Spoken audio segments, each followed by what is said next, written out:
Hello students, welcome to Nand Kishore classes. आज हम metals और नॉन मेटल्स के बारे में पढ़ेंगे। जैसे कि हमें पता है 118 एलिमेंट हमारे मॉडर्न पीरियोडिक टेबल में हैं, लेकिन उनमें से कुछ मेटल्स हैं, कुछ नॉन मेटल्स हैं। तो इनको हम वन बाय वन स्टडी करेंगे और जिसके कारण हमें उनके बीच में डिफरेंस के बारे में भी पता चलेगा। सबसे पहले हम आते हैं डेफिनेशन पे। तो मेटल्स क्या हैं? Metals are those element which can lose electron. तो क्या होगा, जो एलिमेंट्स अपने अंदर से इलेक्ट्रॉन्स को लूज कर सकते हैं उनको हम क्या नाम देंगे? मेटल्स। और नॉन मेटल्स में उल्टा है, non metals are those which can gain electrons. तो जो इलेक्ट्रॉन्स को एक्सेप्ट करेंगे, गेन करेंगे, उनको हम नॉन मेटल्स बोलेंगे। नेक्स्ट पॉइंट पे आते हैं। मेटल्स जो हैं वो क्या हैं? जनरली हार्ड हैं। कैसे? जैसे हम गोल्ड को पकड़ सकते हैं, सिल्वर को पकड़ सकते हैं, लेकिन इनमें से भी कोई एक्सेप्शन है। सबसे पहली है सोडियम, दूसरी है पोटाशियम। तो वो इतने हार्ड नहीं है जितने कि बाकी मेटल्स हैं। इनको हम नाइफ से कट कर सकते हैं। तो एग्जाम में क्वेश्चन ऐसे आ जाता है कि name the element which can cut with the knife. Next है non metals. They are generally soft. Non metals क्या हैं? सॉफ्ट होते हैं, लेकिन इनमें भी क्या है? एक्सेप्शन है। पहली एक्सेप्शन है डायमंड, दूसरी एक्सेप्शन है ग्रेफाइट। और डायमंड हमें पता है एक हार्डेस्ट सब्सटेंस है, और ग्रेफाइट भी हार्ड है लेकिन डायमंड जितना नहीं। तो ग्रेफाइट को हमने प्रैक्टिकली देखा है हमारी पेंसिल की लिड में। सो डायमंड हार्ड क्यों है और ग्रेफाइट थोड़ा सॉफ्ट क्यों है, ये हम पढ़ेंगे कार्बन एंड कंपाउंड चैप्टर में, जिसमें हम कार्बन की दोनों एलोट्रॉपिक फॉर्म को स्टडी करेंगे। लेकिन आप अभी के लिए ये याद रखें कि जो ग्रेफाइट और डायमंड हैं ये किसकी एलोट्रॉप्स हैं? कार्बन की, राइट। थर्ड पॉइंट है they are generally lustrous. Metals क्या है? लस्ट्रस है। लस्टर को हम आम भाषा में बोलें तो वो क्या है? शाइनी। हमने गोल्ड और सिल्वर देखा है, दोनों क्या है? शाइनी अपीयरेंस की। लेकिन हम इनको पॉलिश भी कर सकते हैं। अगर उनकी कुछ देर बाद अगर वो अपनी शाइनी सरफेस को लूज़ कर देते हैं तो हम उसको पॉलिश भी कर सकते हैं। नॉन मेटल के केस में क्या है? They are non lustrous. इनमें कोई शाइन नहीं है, लेकिन इसमें भी एक एक्सेप्शन है, दैट इज़ आयोडीन। आयोडीन क्या है? शाइनी अपीयरेंस का दिखाई देता है। फोर्थ पॉइंट है they are malleable and ductile. अब सबसे पहले हमें मेलेबल और डक्टाइल का मीनिंग समझना होगा। मेलेबिलिटी क्या है कि अगर हम किसी भी मेटल को हथौड़े से मारें, बिटन विद अ हैमर, देन वो किस में ड्रॉन हो जाए? शीट में कन्वर्ट हो जाए, जैसे कि एल्यूमिनियम फॉयल। उसे हम क्या बोलेंगे? मेलेबिलिटी। इस प्रोसेस को क्या बोलेंगे? मेलेबिलिटी। और जो ये एलिमेंट जो ये प्रॉपर्टी को एक्वायर करते हैं तो उसे हम क्या बोलेंगे? Malleable, right. और अगर किसी मेटल को हम बिट करें तो वो वायर में कन्वर्ट हो जाए तो उसे हम क्या बोलेंगे? Ductile metal.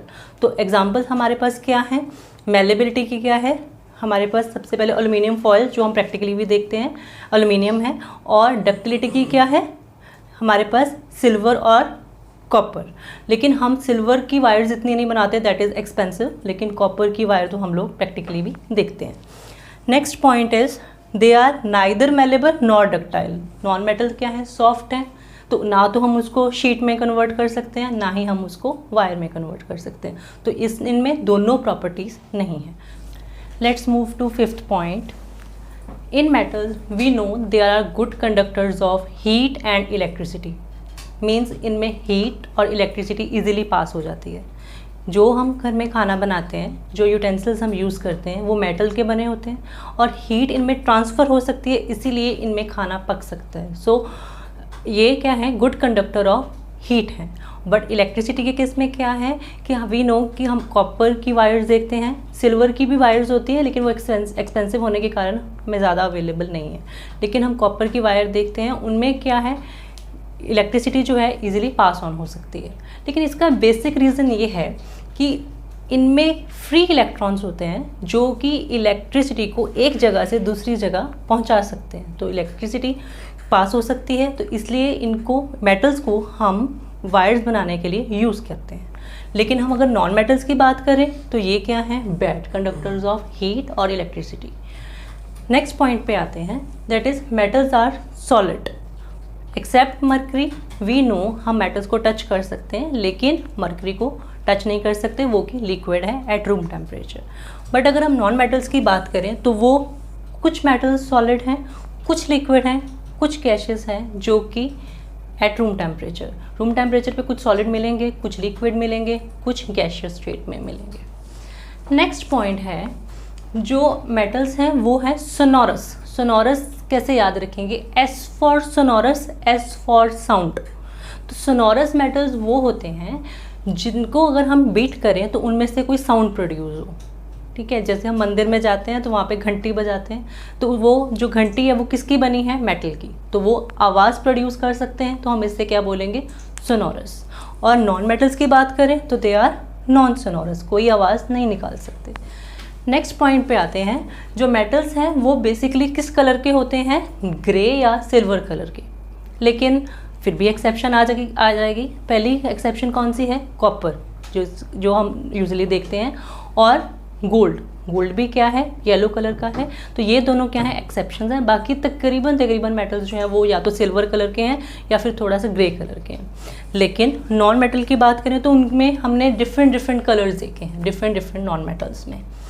जो हम लास्ट पॉइंट करने वाले हैं, जो मेटल्स हैं उनका मेल्टिंग पॉइंट और बॉइलिंग पॉइंट हाई है। अब इसका आंसर हम सबको पता ही है, क्यों? क्योंकि पहली बात तो ये हार्ड है, तो जो हार्ड होगा उनमें बॉन्डिंग स्ट्रांग होगी। अगर बॉन्डिंग स्ट्रांग होगी तो उनको मेल्ट करना यानी पिघलाना, बॉयल करना यानी उबालना, दोनों ही हमें ज़्यादा हीट लगेगी। जितनी ज़्यादा हीट लगेगी उतनी ज़्यादा हमारी मेल्टिंग और बॉइलिंग पॉइंट, राइट। बट अगर हम नॉन मेटल्स की बात करें तो इनमें क्या है? मेल्टिंग और बॉइलिंग पॉइंट दोनों ही लो हैं क्योंकि बॉन्डिंग वीक है। लेकिन फिर एक्सेप्शन आ गई, कौन सी? डायमंड, जो कि क्या है? हार्डेस्ट सब्सटेंस है, तो उसका मेल्टिंग पॉइंट और बॉइलिंग पॉइंट ऑब्वियसली ज़्यादा होगा, राइट। सो अगर आपको हमारी ये वीडियो पसंद आई तो इसे ज़्यादा से ज़्यादा लाइक करें और शेयर करें।